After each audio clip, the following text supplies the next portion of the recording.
아니 이번 달에도 또 마이너스야? 당신이 또 홈쇼핑에서 뭐 샀지? 애들한테 그만 좀 퍼줘. 이젠 우리 노후가 먼저야. 어느 퇴직자 부부의 거실에서 벌어지는 흔한 풍경입니다. 한때는 함께 미래를 설계하며 돈을 모았고 아이들을 키우며 고생했지만 정작 은퇴 후엔 사소한 생활비로 싸우는 일이 잦아졌습니다. 신혼 때도 아이 키울 때도 이 정도는 아니었는데 왜 지금 와서 매달 반복되는 생활비 전쟁이 벌어지는 걸까요? 놀랍게도 이런 갈등은 생각보다 훨씬 많은 은퇴 부부들이 겪고 있는 현실입니다. 경제적으로 비교적 안정되어 보이던 부부도 은퇴 후엔 생활비 문제로 감정이 상하고 대화를 피하다 결국 서로를 원망하게 되기도 합니다.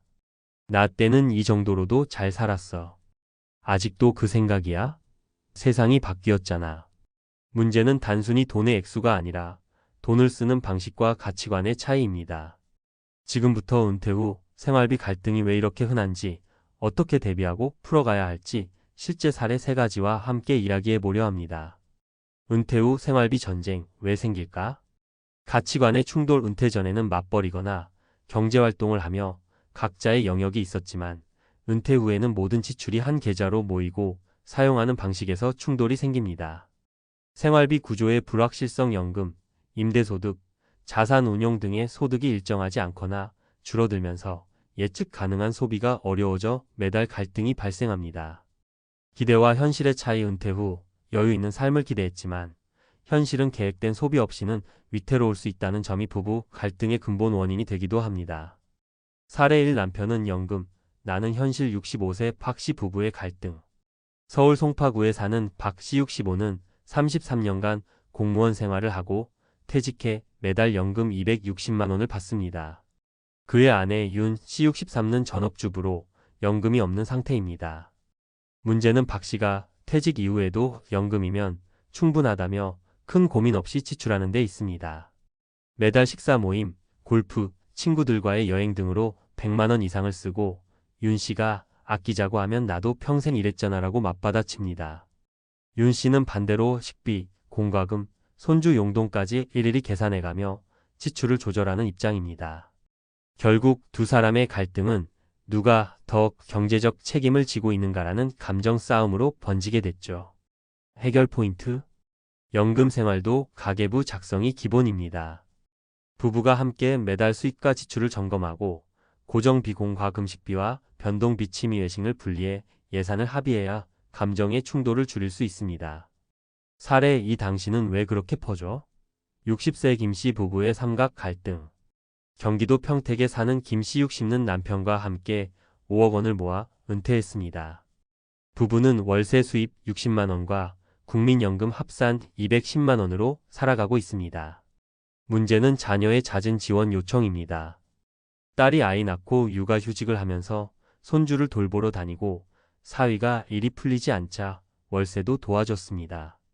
김 씨는 가족인데 당연히 도와야지라는 입장이고 남편은 우리 노후를 갉아먹고 있다며 대판 싸운 적도 여러 번 있습니다.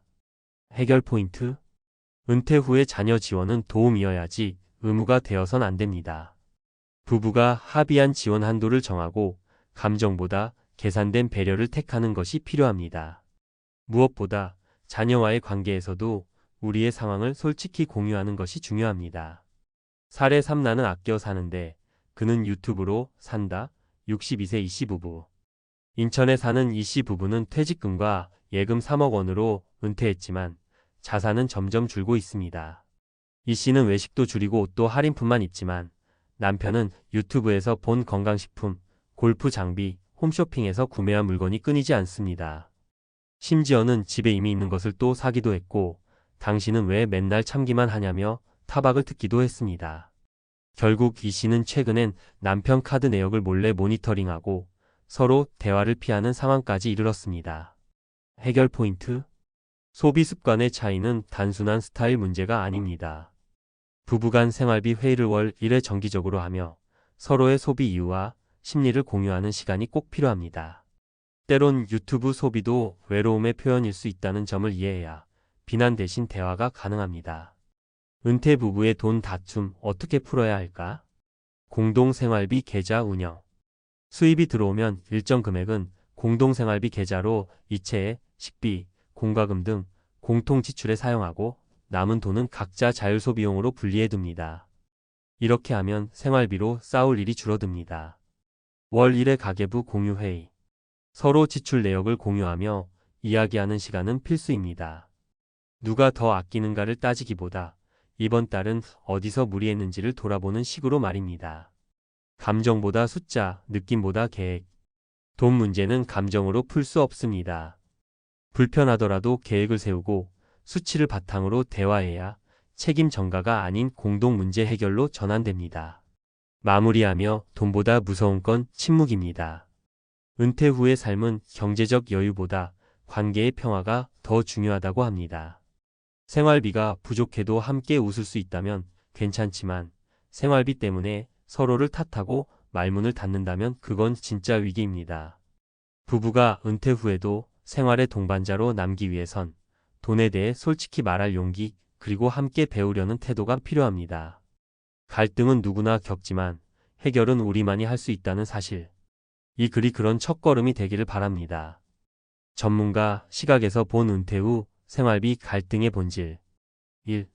은퇴 후 수입 감소에 따른 지출 재설계 필요성. 은퇴 전에는 월급, 상여금, 성과급 등 정기적 수입이 존재했지만 은퇴 후에는 대부분 연금, 퇴직금, 금융자산의 인출 또는 임대소득으로 생계를 이어갑니다. 이전의 소비 습관을 유지하면 소득보다 지출이 커지는 구조가 만들어져 갈등이 발생하게 됩니다. 전문가 조언. 은퇴 직후 반드시 가계의 현금 흐름 재구성이 필요합니다. 월 고정수입 국민연금, 공적연금, 임대료 등. 월 최소 필수 지출 주거비, 식비, 건강보험, 교통비 등. 이 두 항목을 기준으로 생활비 한도를 설정하고 비정기적 지출은 별도 항목으로 관리해야 합니다. 2. 부부의 소비 가치관 차이, 은퇴 후 더 두드러진다. 현역 시절에는 일가정이 분리되어 있었기에 소비 스타일이 크게 충돌하지 않았더라도 은퇴 후 24시간을 같이 보내면서 지출 하나하나가 상대의 평가 대상이 됩니다. 특히 남편과 아내의 소비관이 다를 경우 갈등이 격화될 수 있습니다. 전문가 조언. 공동지출 vs 개인지출 구분이 핵심입니다. 월 300만원 수입 중 200만원은 공동생활비 계좌에 이체 공과금, 식비, 건강보험 등. 나머지 5만 100만원은 각자 자율지출 계좌로 사용. 이런 구조를 갖추면 왜 그걸 샀냐는 감정적 충돌을 방지할 수 있습니다. 3. 자녀 지원 문제. 은퇴 자산의 잠식 요인. 통계적으로 보면 한국 은퇴 가구의 약 60%가 은퇴 후에도 자녀 경제 지원을 지속하고 있으며 이로 인해 본인의 노후 생활이 불안정해지는 사례가 많습니다. 전문가 조언. 자녀 지원의 기준은 감정이 아닌 구조로 세워야 합니다. 자녀 결혼 자금 최대 자산의 1015% 이내. 손주 양육 지원. 월 고정 생활비 내에서만 지원. 금융 증여 시 반드시 생활비 유지 가능성을 우선 검토. 특히 긴급한 상황을 대비한 비상예비금 생활비 612개월치는 어떤 상황에서도 침해하지 않아야 합니다. 4. 생활비 갈등의 감정화는 결국 대화 부족. 부부가 돈 문제로 싸우는 이유는 돈이 없어서가 아니라 서로 다르게 돈을 인식하고 그것을 말하지 않기 때문입니다. 실제로 상담 현장에서는 소비 내역을 서로 모르거나 묻지 못해 쌓인 감정이 핵심 문제로 드러납니다. 전문가 조언. 월 1회 생활비 회의 실시. 지난달 지출 내역을 확인하고 다음 달 예산을 설정. 누가 더 많이 썼는가 보다 어디서 계획보다 넘었는가에 초점. 지출 계획표 시각화. 엑셀, 가계부 앱, 수기 노트 등으로 시각화하면 감정적 대응이 줄고 논리적 대화가 가능합니다. 건강 관련 지출, 손주 관련 지출, 경조사비 등 항목별로 나누기. 결론. 갈등은 돈의 문제가 아니라 관리 방식의 문제. 생활비 전쟁은 단순히 너무 많이 써서 생기는 것이 아닙니다. 그보다는 서로 합의되지 않은 방식으로 돈을 쓰기 때문에 발생하는 것이며 이는 체계적인 재정 계획과 부부간 커뮤니케이션 체계로 충분히 예방 가능합니다. 전문가로서 권하는 핵심은 다음 3가지입니다. 은퇴 직후 가계 재설계를 반드시 하라. 공동개인 계좌 분리로 감정의 충돌을 줄여라. 소득 감소에 맞는 지출 한도를 수치로 설정하라. 이제부터라도 늦지 않았습니다. 지금부터라도 부부가 함께 은퇴 후의 삶을 돈이 아닌 대화로 설계하는 연습을 시작해 보시기 바랍니다. 친구 자녀의 결혼식 꼭 가야지. 조카 돌잔치 당연히 참석해야지. 이렇게 생각했던 한 은퇴자는 정작 자신이 살 길을 잃고 말았습니다. 은퇴 후에는 이전과는 다른 방식으로 삶을 꾸려나가야 하지만 여전히 경조사는 피할 수 없는 사회적 의무로 여겨집니다. 그 결과 적지 않은 사람들이 퇴직 후 몇 년 만에 심각한 재정 위기에 빠지는 현실이 벌어지고 있습니다. 경조사가 나쁜 건 아닙니다. 하지만 은퇴 후 고정 수입 없이 축하와 위로의 자리를 매번 책임지려 하다 보면 삶이 무너질 수도 있습니다. 오늘은 이런 비극을 방지하기 위해 은퇴 후 경조사 참석에 숨겨진 함정과 이를 극복하는 방법에 대해 이야기해 보겠습니다. 은퇴 후 경조사가 왜 문제가 되는 걸까? 수입 없는 지출의 연속. 은퇴자는 고정 수입이 없거나 연금에 의존하는 경우가 많습니다. 그나마 안정적인 연금이 있더라도 경조사비는 예상치 못한 추가 지출로 다가옵니다. 몇 번의 경조사가 연달아 발생하면 이는 곧 생활비나 의료비와 충돌하게 됩니다. 사회적 압박감. 왜 안 왔냐는 말 한마디, 형편이 어려운가 바라는 뒷말이 두려워 억지로라도 참석하고 싶은 마음이 듭니다.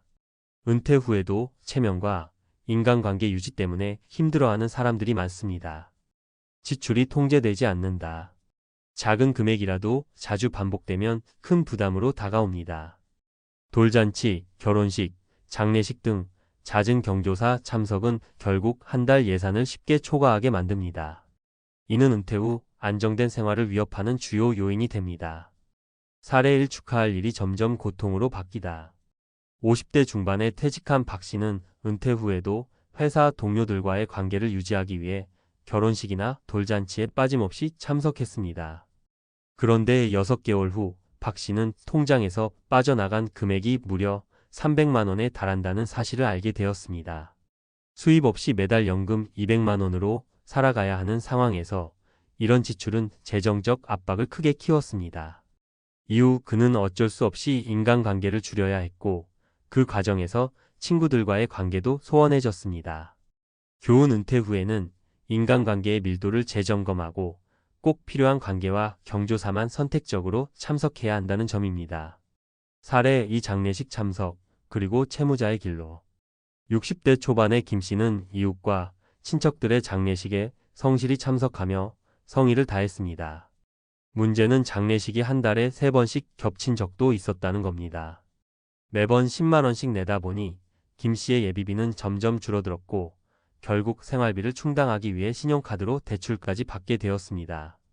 교훈 경조사에 무리하게 참석하려는 태도는 재정적 파탄을 불러올 수 있습니다.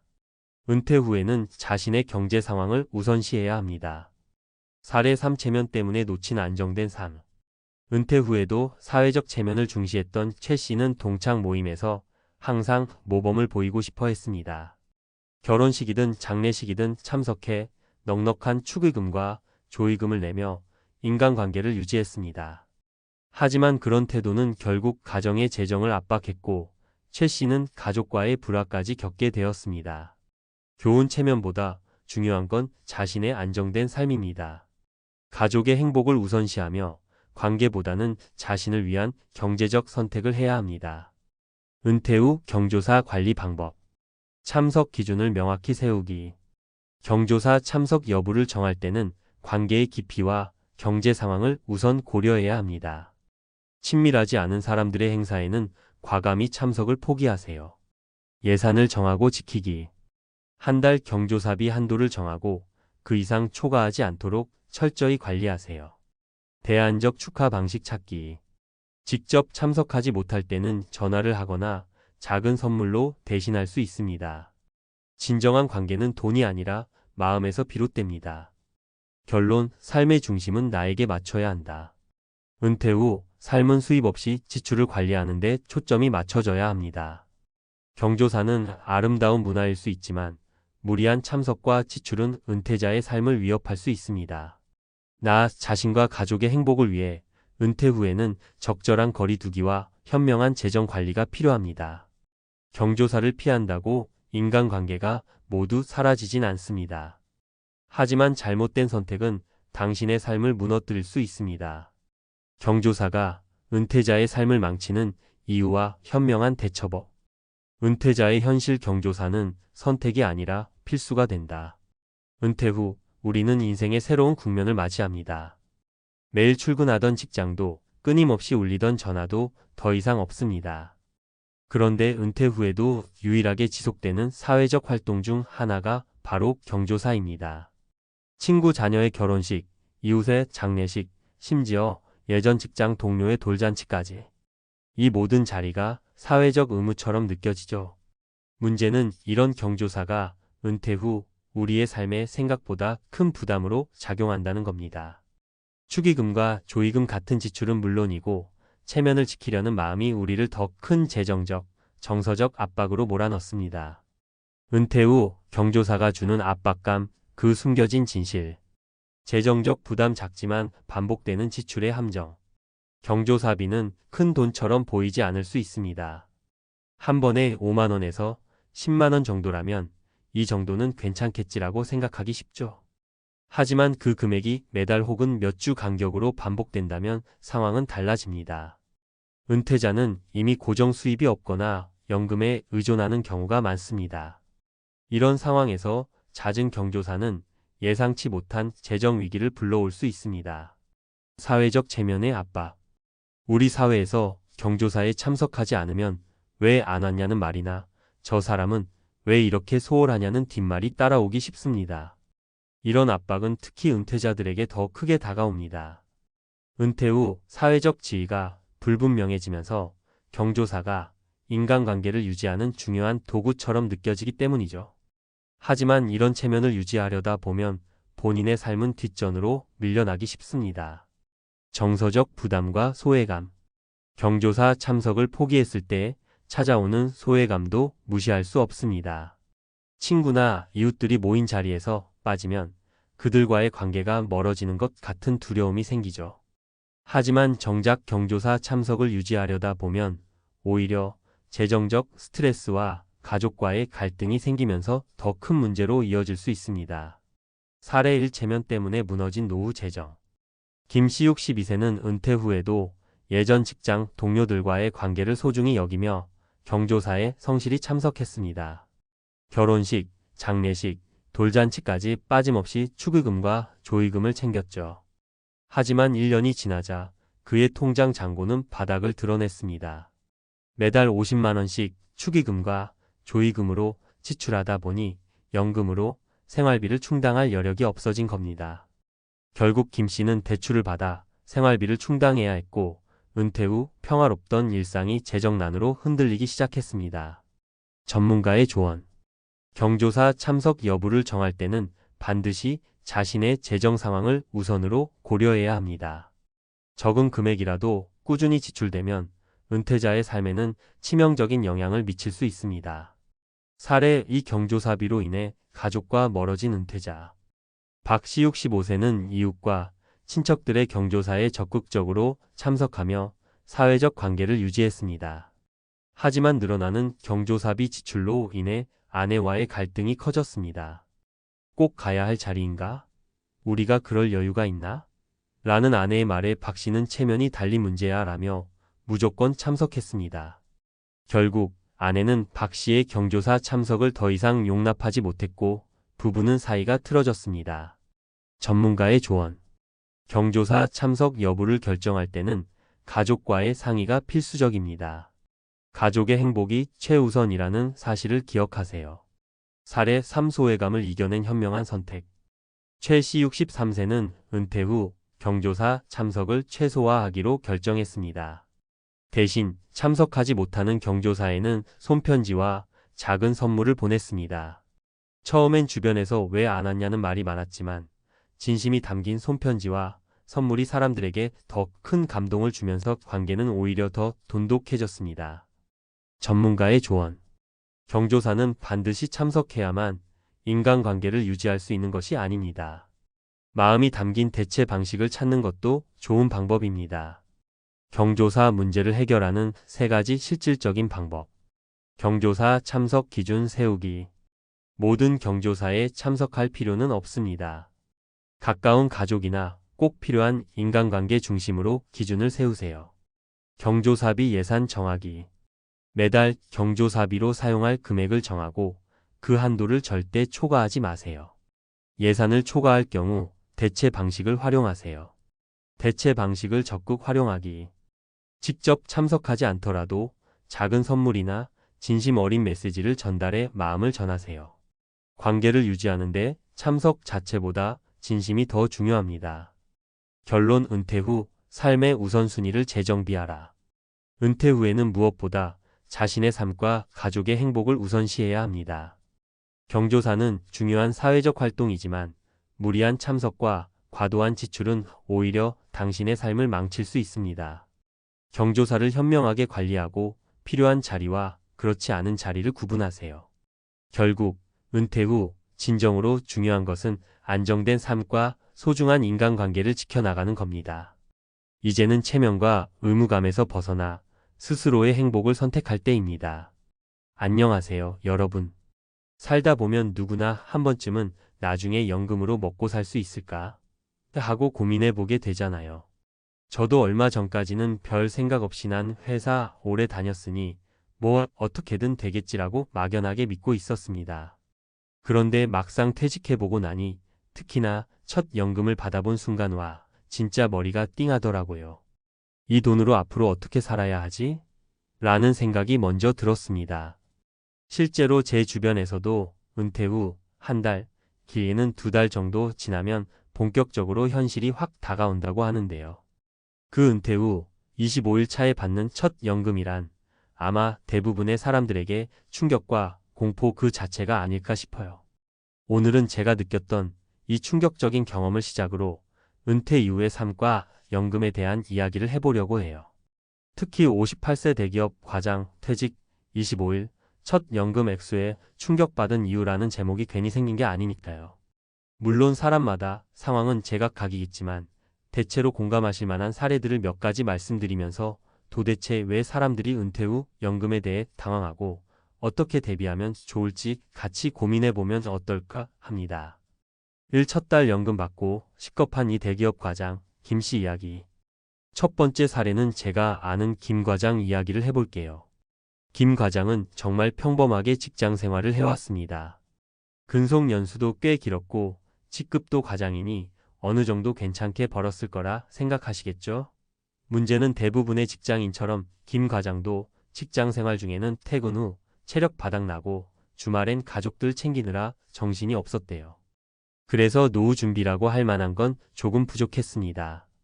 주택 자금 대출이랑 아이들 교육비로 바쁘게 월급을 쏟아부었으니 저축도 크게 못했고요. 그러다 명예퇴직이라는 형태로 회사를 나오게 됐는데 그때 나이는 딱 58세. 회사에서는 꽤 오랫동안 일했고 퇴직금도 어느 정도 받았지만 문제는 매달 안정적으로 들어오던 월급이 뚝 끊겼다는 사실이죠. 그리고 첫 달에 들어온 국민연금과 각종 연금들, 이를테면 퇴직연금이나 개인연금 등에서 나오는 금액이 기대 이하였던 겁니다. 김 과장이 한 달 생활비를 대략 250만 원 정도로 잡고 있었는데 첫 달 연금으로 들어온 돈이 150만 원도 안 되었던 거예요. 한두 달은 퇴직금으로 버틸 수 있겠지만 장기적으로는 큰일이잖아요. 이때 김 과장이 느낀 그 무력함이란 내가 30년 넘게 회사 다녔는데도 이렇게 부족한 건가 싶었다고 하더라고요. 충격받았다고 표현한 건 과장이었던 본인의 경제적 지위에 대한 자존심도 있고 또 당장 눈앞의 현실 문제가 되기도 했기 때문입니다.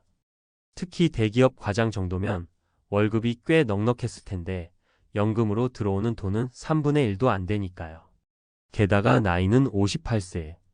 당장 다시 일자리를 구하자니 쉽지 않고 그렇다고 은퇴하기엔 아직 하고 싶은 것도 많고 자녀 뒷바라지도 끝나지 않았으니 막막하다는 거죠. 이 이야기를 듣고 나니까 어쩌면 우리 대부분이 겪을지도 모르는 상황이라는 생각이 들었습니다.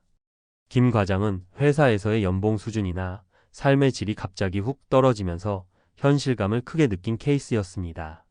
이 투잡으로 노후 대비 중인 55세 자영업자 이 씨 이야기. 두 번째로는 자영업자 이 씨의 사례를 말씀드릴까 해요. 이 씨는 55세에 식당을 접고 음식 배달 쪽으로 부업을 시작했습니다. 자영업하다가 정년이 별도로 있는 것도 아니지만 워낙 경기가 어려워져서 가게 정리를 할 수밖에 없었대요. 문제는 식당이라는 게 부침이 심하니 딱 퇴직금이라는 개념도 없이 그냥 손에 줄이기 수준에서 마무리했다는 거예요. 아쉬운 건 이 씨가 30대 후반부터 국민연금 말고도 개인연금을 조금씩 들어놓았다는 사실이에요. 사실 이 부분이 그나마 다행이죠. 그런데 월 수령액이 생각보다 적습니다. 왜냐하면 그 당시에는 개인연금 상품 구조가 지금처럼 다양하지 않았고 물가 상승률 고려도 충분치 않았거든요. 본인은 오래 부었으니 어느 정도 나오겠지 했는데 막상 받아보니 월 3,040만 원 정도밖에 안 되는 겁니다. 결국 이 씨는 55세부터 본격적으로 다른 수입원을 찾아야 했고 그래서 선택한 게 배달이나 아르바이트 같은 투잡이라고 해요. 당장 돈을 벌어야 하니 은퇴도 은퇴 같지가 않다고 푸념하더라고요. 그래도 이 씨가 다시 일할 수 있는 건강이 남아있어서 참 다행이야 라고 하는 걸 보면 아직 크게 좌절하진 않은 것 같아요. 하지만 사람들이 흔히 말하는 은퇴 후 즐기는 삶이 아니라 사실상 다른 형태로 계속 일해야 하는 삶이 이어지고 있는 셈이죠. 이 사례의 핵심은 은퇴라는 게 단순히 회사를 그만두는 것이 아니라 경제활동의 크기를 줄이거나 다른 형태로 바꾼다는 개념이 돼버렸다는 거예요. 생각했던 것보다 연금이 적으면 나도 모르게 또 다른 일을 찾아야 하는 상황이 펼쳐지니까요. 그래서 미리 준비가 필요하다는 걸 뼈저리게 느끼게 됩니다. 3조기 은퇴 후 파이어족을 꿈꿨던 45세 김모 씨 이야기. 세 번째 사례는 조금 다른 이야기인데 요즘 파이어족 FIR이 퍼넨셜 인디펜던스, 리타이어 얼리라고 해서 40대 혹은 그 이전에 조기 은퇴를 목표로 하는 분들이 늘고 있잖아요. 제 지인이 45세에 조기 퇴사를 선택했습니다. 한창 열심히 돈을 모았고 투자도 잘해서 주식이며 부동산이며 재테크 쪽으로 꽤 이익을 냈거든요. 그래서 난 45세에 은퇴하고 여행도 다니고 좋아하는 공부도 하고 자유롭게 살 거야. 라며 사표를 썼죠. 그런데 문제는 중장기였어요. 처음엔 모아둔 자금이 있고 투자 수익도 꾸준히 날 거라 생각했는데 세상이 예상대로만 굴러가나요. 하필이면 그 시기에 주식장이 크게 흔들리고 부동산 시장도 꽁꽁 얼어붙었죠. 동시에 아이들 교육비가 올라가고 의료비나 부모님 부양 문제도 생기면서 지출이 크게 늘어났던 거예요. 국민연금은 당연히 아직은 받을 나이가 아니니 당장 매달 들어오는 현금 흐름이 거의 없어진 셈이죠. 결국 2년쯤 후에 이분은 다시 구직 활동에 나섰습니다. 일찍 은퇴해서 여유롭게 살 줄 알았는데 현실은 그렇지 못했던 거죠. 남들보다 일찍 일을 손에서 놓은 만큼 경력 단절도 생겨서 재취업도 만만치 않았다고 합니다. 이 사례가 주는 교훈은 파이어족처럼 빨리 은퇴할 수 있도록 자금을 모으고 투자하는 것도 좋지만 우리가 살면서 맞닥뜨릴 수 있는 복합적인 변수를 무시하면 안 된다는 점이에요. 특히 우리나라에서는 의료비나 자녀 교육비, 부모님 요양비 등 예상치 못한 부담이 갑자기 찾아올 가능성이 높으니까요. 왜 모두가 연금에 충격받게 될까? 이렇게 세 가지 사례를 보면 은퇴 준비가 잘 안 되면 첫 연금 액수를 보고 당황하는 건 너무나도 당연한 일이라는 걸 알 수 있습니다. 경제 구조나 사회 제도도 조금씩 바뀌고 개인이 처한 환경도 모두 다르니까 단 하나의 방법으로 해결책을 내놓긴 어렵습니다. 하지만 공통적으로 느껴지는 건 생각보다 연금이 적다. 그리고 생각보다 돈 들어갈 때가 많다는 거예요. 특히 대기업에서 꽤 높은 연봉을 받던 분일수록 은퇴 후 연금이 상대적으로 훨씬 작게 느껴질 수밖에 없죠. 왜냐하면 연봉이 높았던 만큼 지출 규모도 컸고 생활 수준이 높은 편이니까요. 그래서 가장 중요한 건 소비 패턴 조정과 추가적인 수입원 파트타임, 부업, 재취업 등을 고려하는 겁니다.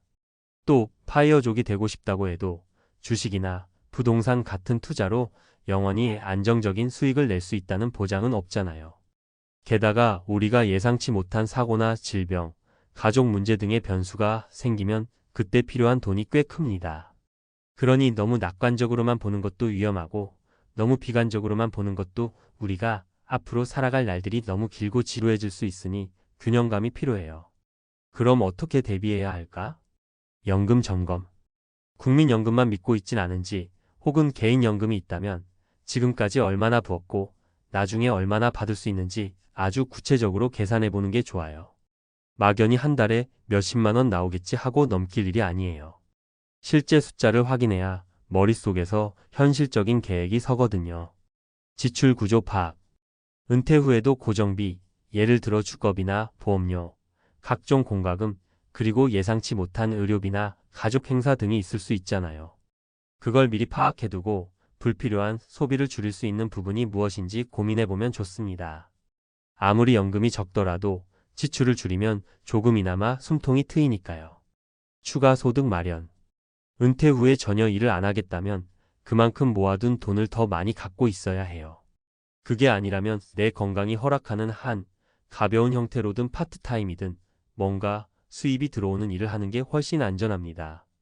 이건 노후 자금을 위해서만이 아니라 사회적 연결성을 유지하고 정신적으로도 건강한 삶을 위해서 중요하다고 하더라고요. 안정성 분산 투자. 파이어족처럼 조기 은퇴를 꿈꾸는 분들도 한 가지 투자 수단에만 몰빵하기보다는 적절히 분산시켜서 안정성을 확보해야 해요. 우리 인생이 한두 해로 끝나는 게 아니고 수십 년을 더 살아가야 하니까요. 변동성이 큰 투자만 믿고 있다가 한 번에 무너질 수 있다는 걸 사례들을 통해 잘 알 수 있죠. 원활한 커뮤니케이션. 가족들과 생활비, 부모님 부양, 자녀 교육 문제 등에 대해 솔직하고 구체적으로 대화를 나누는 게 정말 중요해요. 은퇴라는 게 혼자만의 문제가 아니라 가족 전체가 함께 겪는 변화잖아요. 서로의 상황을 이해하고 협력해야 더 안정적으로 은퇴 후 삶을 만들어갈 수 있습니다. 마무리하며 결국 58세 대기업 과장 퇴직 25일 첫 연금 액수에 충격받은 이유는 우리가 평생 모아온 돈과 앞으로 받게 될 연금의 차이 그리고 실제 생활비와 기대 수준이 만들어내는 괴리 때문이 아닐까 싶습니다. 지금 당장 연금이 적다고 해서 인생이 끝나는 건 아니지만 미리 알아두지 않으면 준비 부족으로 더 큰 고생을 할 수 있어요. 그래서 저는 김 과장 사례처럼 그래도 아직은 움직일 수 있는 나이일 때 현실을 제대로 파악하고 필요한 부분에서 빠르게 대안을 찾는 게 정말 중요하다고 봅니다. 조금 더 일찍 그리고 조금 더 구체적으로 은퇴 준비를 해둔다면 나중에 연금을 받는 시점에서 이것밖에 안 돼? 하고 놀라는 충격은 줄어들 거예요. 물론 인생이 생각대로만 흘러가진 않겠지만 최소한 우리가 선택할 수 있는 범위를 넓히기 위해서는 대비가 필요하겠죠. 여러분이 지금 30대든 40대든 심지어 50대 후반에 계시든 간에 내가 은퇴를 언제쯤 할지, 그때 필요한 돈은 얼마나 될지, 그리고 연금은 얼마를 기대할 수 있을지 이런 고민과 계산을 해보시길 추천드립니다. 그리고 그 과정에서 예상치 못한 변수가 얼마나 많은지도 체크해 보세요. 결국 우리가 살아갈 인생이잖아요. 조금만 더 구체적으로 준비해서 은퇴 후에도 당황이 아니라 자유와 여유를 누릴 수 있기를 바랍니다. 오늘 제 이야기가 조금이라도 도움이 되었다면 좋겠네요. 다들 은퇴 후 삶을 단단히 준비하셔서 앞으로 더 길고 풍요로운 시간을 보내실 수 있길 바랄게요. 감사합니다. 50대 후반, 오랜 세월을 한 직장에서 보낸 후 마침내 퇴직을 맞이했다. 그동안 직장 내에서 쌓아온 인간관계와 동료들과의 친밀감이 있었지만 은퇴 후 내 삶은 갑자기 낯설고 고독해졌다. 무엇보다 가장 큰 변화는 내가 그동안 믿고 의지했던 친구들과의 관계에서 느낄 수 있는 묘한 거리감이었다. 퇴직 후 시간이 많아지고 그동안 몰랐던 내 경제적 여유가 사라지면서 그들과의 만남도 점차 줄어들었고 그들이 나를 피하는 듯한 기분이 들었다. 이유는 단 하나. 내가 은퇴 후 맞이한 경제적 현실과 그로 인해 변화한 내 삶의 모습이 그들과의 관계에 어떤 영향을 미쳤기 때문이었다. 이 글에서는 내가 경험한 돈이 만든 거리감과 그로 인해 느꼈던 절망적인 감정을 공유하며 은퇴 후 삶에서 가장 중요한 준비가 무엇인지 되짚어 보고자 한다. 퇴직 후 50대에 돈이 만든 절망적인 거리감. 내 친구들이 내게서 멀어진 이유. 퇴직 후의 삶은 많은 사람들이 생각하는 것보다 훨씬 더 복잡하고 예기치 않은 현실을 맞이합니다. 특히 50대에 접어든 후 퇴직을 맞이하면 그동안 묵묵히 쌓아온 경력과 삶의 방식이 갑자기 무너지는 듯한 느낌을 받을 수 있습니다. 그리고 그 변화는 단순히 직장 내에서만 일어나는 것이 아니라 사회적 관계에도 큰 영향을 미칩니다. 그 중에서 가장 충격적인 것은 바로 친구들과의 거리감입니다. 많은 사람들이 퇴직 후 한때 친하게 지냈던 친구들과 멀어지는 이유는 단순히 시간이 흘렀기 때문만은 아닙니다. 바로 돈이 그 관계를 서서히 갈라놓기 때문입니다. 1. 경제적 격차로 인한 거리감. 퇴직 후 가장 먼저 느끼는 변화 중 하나는 경제적 여유의 변화입니다. 직장을 다닐 때는 매달 일정한 급여가 들어와 안정된 생활을 할 수 있었지만 퇴직 후에는 갑작스레 소득이 줄어들거나 없어지게 됩니다. 이로 인해 그동안 소셜 생활을 위해 썼던 돈도 줄어들게 되고 그 변화는 친구들과의 관계에서 명확히 드러납니다. 예를 들어 내가 퇴직 후에는 그동안 자주 갔던 고급 레스토랑에서 친구들과 만나는 일이 점점 줄어들었습니다. 예전에는 아무렇지 않게 이번 달은 내가 쏜다며 밥을 사곤 했지만 퇴직 후엔 그만큼 여유가 생기지 않으니 자연스럽게 그들이 먼저 자리를 피하게 되더군요. 내가 돈을 쓸 수 없다는 것이 그들에게 불편함을 주었던 것 같습니다.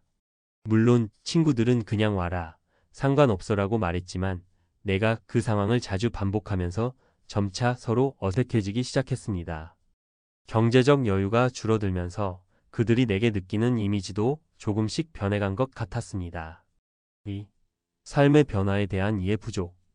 퇴직 후 많은 사람들이 경제적인 부분뿐만 아니라 자신만의 새로운 삶의 방식을 찾아야 하는 상황에 직면합니다. 예를 들어 내가 퇴직 후에는 여유롭게 사는 법을 고민하기 시작했습니다. 매일 아침 일찍 출근하지 않아도 되는 자유로움이 있지만 그 자유로움 속에서 무엇을 해야 할지 모르는 시간들이 많아졌습니다. 운동을 시작하거나 취미를 찾으려 했지만 그런 삶의 변화를 이해해주는 사람은 많지 않았습니다. 한 친구는 퇴직 후에도 계속해서 일하는 것을 선택했는데 그는 나를 이해하기보다는 그저 어떻게 그렇게 모든 걸 내려놓고 사냐며 나를 조금씩 이상하게 보기 시작했습니다. 사실 퇴직 후에도 여전히 일하는 것이 좋은 사람들도 많지만 나는 그와 다른 선택을 했기 때문에 친구들 사이에서 점차 나의 삶의 방식에 대한 이해가 부족해졌습니다. 특히 그 친구가 자주 왜 이렇게 나태하게 사냐? 고 말할 때마다 나는 그 말이 의도치 않게 내 마음을 다치게 했습니다. 내가 그동안 열심히 살아왔기 때문에 퇴직 후에는 조금 더 여유로운 삶을 원하는 것이었는데 그가 이를 받아들이지 못하자 점점 멀어지게 된 것입니다. 3. 사회적 위치 변화와 그로 인한 관계 변화. 퇴직 후 가장 큰 충격 중 하나는 내가 속한 사회적 위치가 갑자기 달라진다는 점입니다. 회사에서 임원이었던 사람들은 그동안의 지위와 명성 덕분에 사람들과 자연스럽게 교류할 기회가 많았지만 퇴직 후에는 그 위치가 갑자기 사라지게 됩니다. 이 변화는 단지 직장 내 일이 아니라 사회적 관계에도 큰 영향을 미칩니다. 한 예로 예전에 나는 매년 친구들과 모임을 갖곤 했습니다. 그 모임은 주로 내가 주도하며 내가 금융이나 사회적 문제에 대해 이야기할 때 친구들은 관심을 가지고 들었습니다. 그러나 퇴직 후에는 그런 사회적 지위가 사라지자 갑자기 그들과의 대화에서 내가 가진 영향력이 약해지기 시작했습니다. 친구들은 내가 퇴직 후 느끼는 어려움에 대해 진지하게 들으려 하지 않았고 대신 다른 사람들의 이야기나 자신의 일상에 대해 말하기 시작했습니다. 나는 점점 더 그들 사이에서 이상한 존재가 되어갔고 그 변화는 내가 더 이상 그들과의 관계를 유지하는 데 어려움을 겪게 만들었습니다. 결론 퇴직 후 준비된 삶이 중요하다. 퇴직 후 경제적인 안정과 더불어 중요한 것은 바로 준비된 삶입니다. 퇴직이 단지 일상에서 빠지는 것만을 의미하지 않습니다. 그보다 더 중요한 것은 삶의 방식, 사람들과의 관계, 그리고 자신이 이 사회에서 어떤 존재로 남을 것인가에 대한 고민입니다. 나는 퇴직 후의 삶을 준비하면서 그동안 돈에 얽매여 왔던 사회적 관계에서 벗어나 나만의 시간을 만들고 여유로운 삶을 추구했습니다. 하지만 그 과정에서 친구들과의 관계에서 느낀 거리감은 나를 많이 힘들게 했습니다. 친구들이 나를 이해해주지 않거나 경제적인 변화로 인해 나와 멀어지는 것은 사실 큰 아픔이었습니다. 그러나 이 또한 내가 퇴직 후에 해야 할 준비 중 하나였다고 생각합니다. 경제적 독립뿐만 아니라 내 삶에 대한 철저한 준비와 변화가 필요했기 때문입니다. 퇴직 후에도 자신이 무엇을 원하는지, 그리고 어떤 삶을 살고 싶은지에 대한 명확한 목표가 있다면 사람들과의 관계에서도 적응할 수 있을 것입니다. 그 준비가 바로 퇴직 후의 삶을 더욱 풍요롭고 의미 있게 만들어줄 것입니다. 퇴직 후 돈이 만든 거리감은 단지 경제적인 이유뿐만 아니라 우리의 삶에 대한 태도와 준비가 얼마나 중요한지를 일깨워주는 경험이었습니다. 경제적 변화와 사회적 변화 속에서 우리는 더 나은 방향으로 나아갈 준비를 해야만 합니다. 퇴직 후 50대에 돈이 만든 절망적인 거리감. 내 친구들이 내게서 멀어진 이유 마이너스 전문가 칼럼.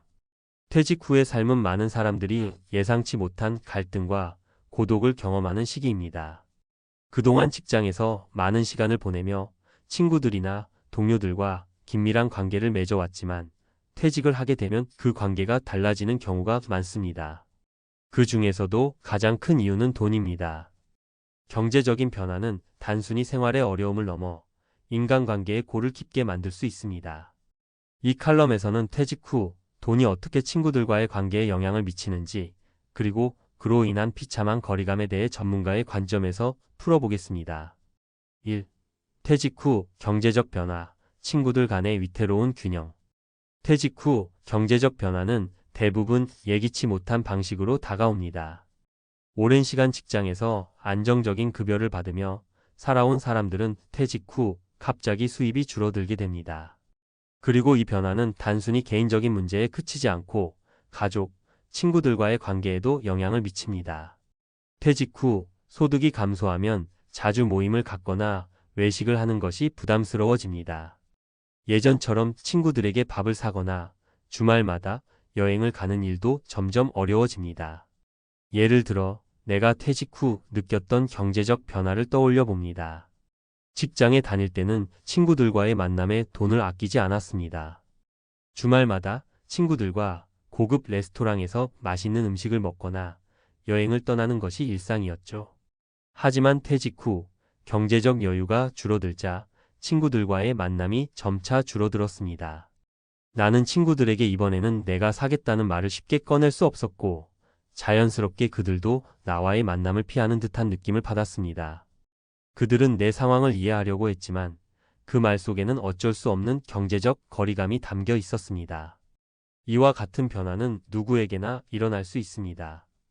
퇴직 후 경제적인 변화가 우정이나 친구 관계에 미치는 영향은 생각보다 큽니다.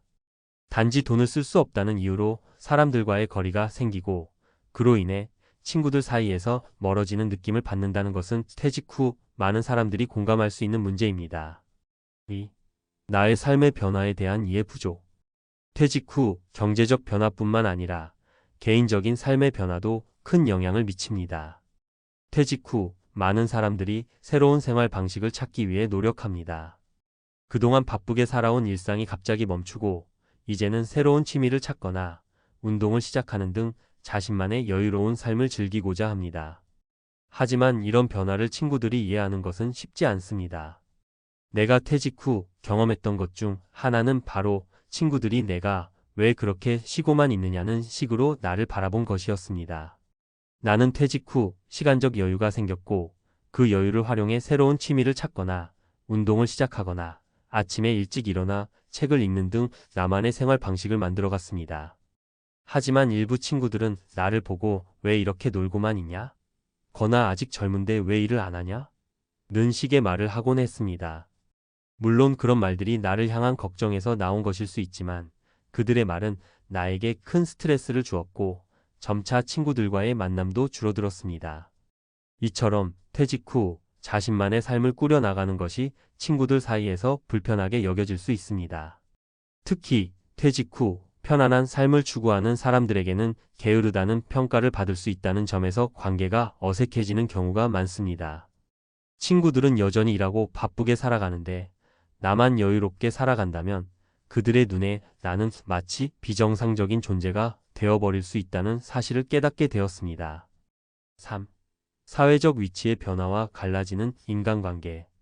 퇴직 후 가장 큰 변화는 내가 사회에서 어떤 위치를 차지하고 있었는지에 대한 변화입니다. 직장에서 고위직에 있었던 사람이라면 퇴직 후 사회적 위치가 한순간에 사라지게 됩니다. 그동안 직장에서의 영향력이나 지위가 사람들과의 관계에 큰 역할을 했다고 할 수 있습니다. 하지만 퇴직 후 그 위치가 사라지면서 인간관계도 급격히 변화합니다. 내가 직장에서 임원이었을 때 다양한 사람들과의 만남이 있었고 많은 사람들이 나와 연결되어 있었습니다. 사람들은 내가 주도하는 모임이나 회의에서 대화를 나누는 것을 좋아했고 내 의견을 귀담아 들었습니다. 하지만 퇴직 후 그 모든 것이 변했습니다. 이제는 나의 의견이나 경험이 더 이상 중요한 자산이 아니게 되었고 내가 가진 사회적 위치도 더 이상 사람들에게 영향력을 미치지 않게 된 것입니다. 그런 변화는 친구들과의 대화에서도 느껴졌습니다. 예전에는 내가 어떤 문제를 제기하면 친구들이 관심을 보였지만 퇴직 후에는 그들의 반응이 달라졌습니다. 내가 퇴직 후 겪는 어려움이나 새로운 도전에 대해 이야기해도 친구들은 마치 내 이야기가 더 이상 중요한 문제가 아닌 것처럼 여겼습니다. 사회적 위치가 바뀌면 그 변화는 인간관계에 깊은 영향을 미칩니다. 내가 사회에서 어떤 위치를 차지하고 있느냐가 사람들과의 관계를 만드는 중요한 요소였음을 알게 되었습니다. 퇴직 후 사람들은 내가 가진 직장 내의 지위나 사회적 명성을 더 이상 신경 쓰지 않게 되었고 그로 인해 나는 점차 사람들 사이에서 소외감을 느끼기 시작했습니다. 4. 퇴직 후 관계를 유지하려면? 그렇다면 퇴직 후 경제적 변화나 삶의 변화, 사회적 위치의 변화로 인한 관계의 소외감을 어떻게 극복할 수 있을까요? 가장 중요한 점은 준비된 삶입니다. 퇴직을 하기 전에 경제적 준비뿐만 아니라 퇴직 후 어떻게 사람들과의 관계를 이어갈 것인지에 대한 준비도 필요합니다. 첫째, 경제적 변화가 생겼다고 해서 사람들과의 관계를 포기하지 말아야 합니다. 경제적 여유가 줄어들면 자연스럽게 사람들과의 만남을 자주 가지는 것이 어려워지겠지만 그 대신 다른 방식으로 사람들과의 관계를 이어나갈 수 있습니다. 예를 들어 돈이 들지 않는 활동이나 취미를 함께 즐길 수 있는 친구들과의 만남을 계획하는 것이 좋습니다. 봉사활동이나 공동의 관심사를 나누는 활동을 통해 친구들과의 관계를 지속할 수 있습니다. 둘째, 퇴직 후에는 새로운 삶의 방식에 대한 이해를 얻는 것이 중요합니다. 퇴직 후 여유로운 삶을 추구한다면 친구들에게 그 변화를 설명하고 서로의 삶을 이해하려는 노력이 필요합니다. 친구들이 나의 새로운 삶을 이해하지 못할 때 그들에게 내 생각을 솔직하게 이야기하며 대화하는 것이 중요합니다. 셋째, 사회적 위치의 변화에 대한 적응이 필요합니다. 퇴직 후 사회에서의 위치가 사라졌다고 느낄 수 있지만 그럼에도 불구하고 여전히 사람들과의 관계는 중요합니다. 이제는 직장에서의 지위가 아닌 사람들 간의 진정한 관계를 통해 자신의 가치를 찾을 수 있어야 합니다. 결론.